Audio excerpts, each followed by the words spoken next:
Welcome to another exciting time in Learn with Instructor Brilliant. Today I'm going to be talking about a very good topic on how to write in English language and how you sound also in English language called Concord. Today we're going to be talking about Concord today. So let's dive right into it. Now today we're talking about subject-verb CONCORD. Now I'm going to be breaking it down for you. What is Concord?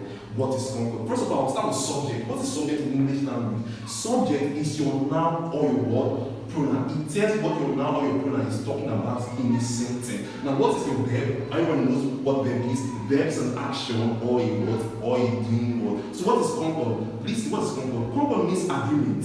Agreement of what? Agreement of your subject and your word verb. If they don't agree in a sentence, it means that sentence is not going to sound right or it's not going to be correct.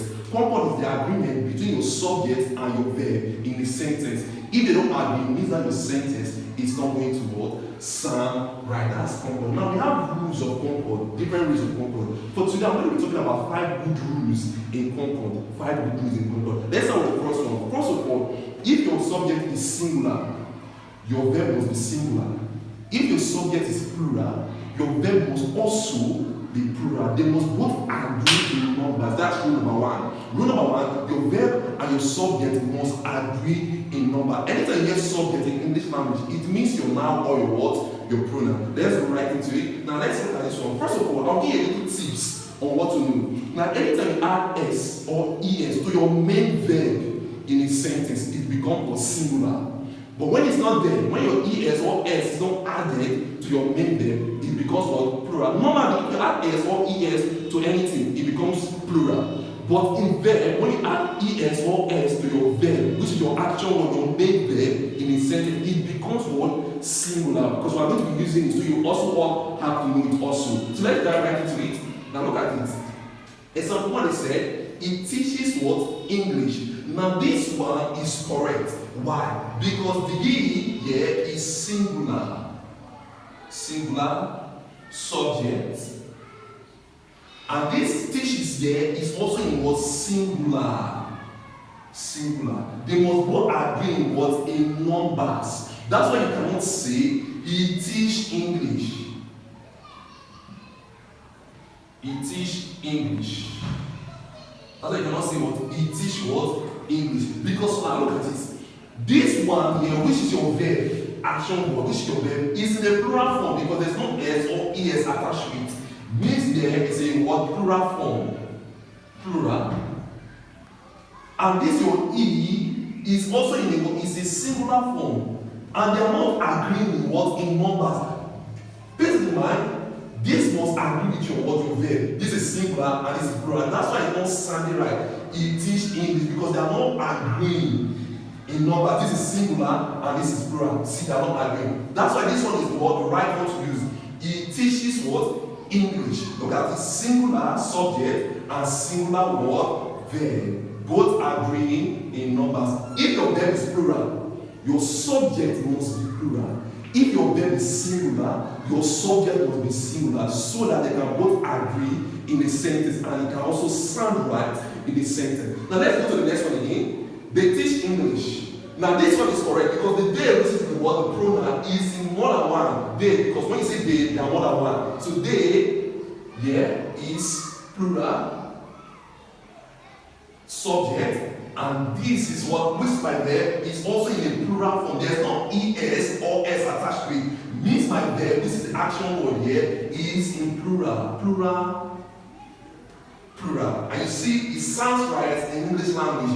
They teach English. Now if you come to this place and say they teaches English, you see it's not sounding right. They teaches English. Because why? They are not both agreeing. The they here is plural. The they here is plural. And the teaches is also in what is, this teaches here is in singular. And they are not agreeing. This is singular, this is plural, and this is singular. They are not agreeing. That's why this sentence is not sounding right. They teaches English. You see, it's not sounding right. Because in Concord, they must both agree in numbers. That's rule number 1. If your verb is plural, your subject will be plural. That's how it is. That's how it works. Now look at this one. They teach English sound right. Plural, plural, plural. And this one, what? They teaches English. It doesn't sound right because this is plural and this is singular and they're not agreeing. That's why it's not sounding right. Are you seeing? That's our concord verb. That's rule number 1. Now let's go to rule number 2. The number of subjects, singular plural, will not change due to words or phrases in between the subject and the verb. Now that is something. One of the classes is empty. 1, which is a number, must agree with the word with the verb, which is. And is an auxiliary verb, little verb in a sentence. Sometimes you might not see the main verb in a sentence. There's what they call auxiliary verb. Is, are, was, were. All these are little verbs in a sentence that you can also see in a sentence, and there are also verbs in the sentence. Now in this sentence, there's no main verb, but there's what auxiliary verb. There's helping verb, a little verb, which is, and is in a singular form. The plural of is are. So is here is in a singular, and one is what? Singular. Both are green. And one is a number. They said the number of the subject, singular plural, will not change due to the words or phrases in between the word subject and the verb. This is 1, and this is a number. That's why we're putting is. But there's also another noun here. But we must agree with the first word numbers, which is 1 here. If I put 2 here, I'm not going to use is here. I'm going to put are. 2 of the glasses is empty. You see, it's not sounding right. Now, when you put 2 here, 2 of the glasses are empty because we must agree with what the first number what? Yeah. Now look at it. 1 and is both agreeing. Singular and singular. They must both agree. They must both agree. That's our concord verb. Now let's look at the third word, rule here. They say subjects that are joined by and in a sentence use a plural verb. And you all know what and is. And is a conjunction whereby putting 2 words together to become 2. To become 2. Now and what? Carry, pen and carry are communal. Look at Ken and Perry are communal. Now the and is bringing these 2 together. Means it took prayer coming what home. Ken and Perry, which is also in noun. Ken and Perry means those are plural subject. Plural subject. And this is in a what? Is in a what? Plural what? Form. Ah. That's why you cannot say Ken and Perry is coming home. Because is the plural of what? Is. So that's why I say Ken and Perry are coming. That's why you cannot say Ken and Perry and Ken and Perry is coming home. You see, it's not sounding right. It's not what sounding right because this is in what? In a singular. And the and is joining 2 nouns together means this is in a what? Plural. You see, now that you cannot use this verb there is because they are both not what agreeing in numbers. This is plural and this is singular, and this is grammatically not correct. That's why you can say Ken and Perry are coming home. Subject that are joined by and uses a what is plural word verb, a plural word verb. Now let's go to the 4. The verb in a sentence containing all. Either or, neither nor, agrees with the noun or pronoun closest to it. Now let's look at this one. Neither the shoes nor the bag matches the dress. Now in this sentence, there's more than one noun. But the rule number 4, it must agree with the noun closest to it. That's why I using matches here. Singular, singular, singular, singular. That's going to be singular, verb, and singular. And singular what? Subject. They must both what? Agree in what? Numbers. Rule number 4 says the verb in the sentence containing or, either or, neither nor, agrees with the noun or pronoun closest to it.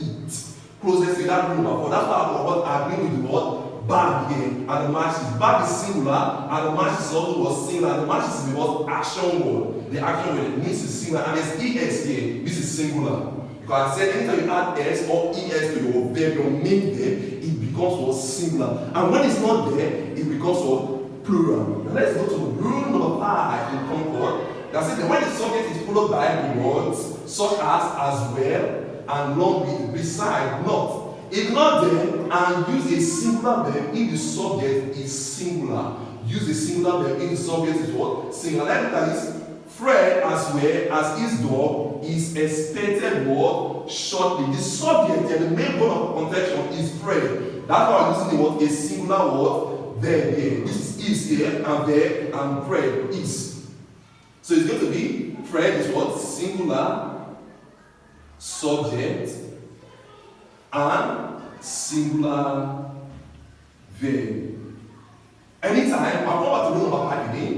When the subject is followed by a word such as well as, along with, beside, ignore them and use a singular verb if the subject is singular. The subject here is Fred, because it's Fred that they're talking about. Fred, and Fred here is in singular form. That's why I'm using what? Singular word verb. Now the subject here is Fred. That's why I'm using the word a singular verb. Now look at this one. I, along with his brother, is going to school. The I here is a pronoun, a singular pronoun, just one person. I. That's why I agree with what is. You cannot say I along with his brother are going to. You see, it's not sounding right. Because there is the word singular.